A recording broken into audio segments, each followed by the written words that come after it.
పటన్ చెరులో ప్రతిపక్షాలు సచ్చిపోయినాయి. ఇంతకన్నా పెద్ద మాట ఏముండదు. అక్కడ మైపాల్ రెడ్డి, గూడెం మైపాల్ రెడ్డి గారు కాంగ్రెస్ పార్టీ అర్థం కాదు, బీఆర్ఎస్ అర్థం కాదు, అసలు గవర్నమెంట్ లో ఉన్నారా లేదా అని అర్థం కాదు. ఈ కాటా శ్రీనివాస్ గౌడ్ ఫోన్లు ఎప్పుడు మోస్ట్లీ స్విచ్ ఆఫ్. మరి ఇప్పుడు ఏదైనా ల్యాండ్ ఇష్యూస్ ఉన్నా, ఏమన్నా ఉన్నా ప్రజల పక్షాన రౌడీలు గూండాలను పెట్టి నడిపిస్తా ఉన్నారు.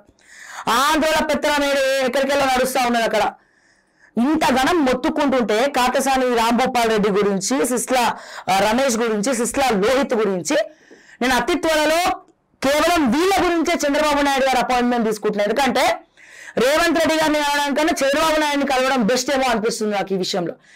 ఎందుకు అక్కడ సామాన్యుల 50 ప్లాట్లు ఎవరైతే ఉన్నారో ఆ 50 ప్లాట్ల యొక్క వాళ్ళ బాధ చూడలేక పాపం హైడ్రా రంగనాథ్ గారు వచ్చి పొజిషన్ ఇచ్చిన తర్వాత, కాంపౌండ్ వాళ్ళు కులగొట్టిన తర్వాత మళ్ళా వీళ్ళు మొత్తం కడీలు పట్టేస్తున్నారు, మొత్తం చేంజ్ చేసి పడేస్తున్నారు. నిన్న రాత్రి మొన్న పోయి అక్కడికి వచ్చిన తర్వాత కూడా మండే ప్రజా దర్బార్లో హైడ్రాకి వెళ్ళిన తర్వాత మళ్ళీ చూద్దాము అని చెప్పిన తర్వాత కూడా మళ్ళీ నిన్న రాత్రికి రాత్రి హద్దులు జరిపేసి అవన్నీ జరిపేసి అంటే ఎంత దౌర్జన్యం, ఎంత దుర్మార్గకరం.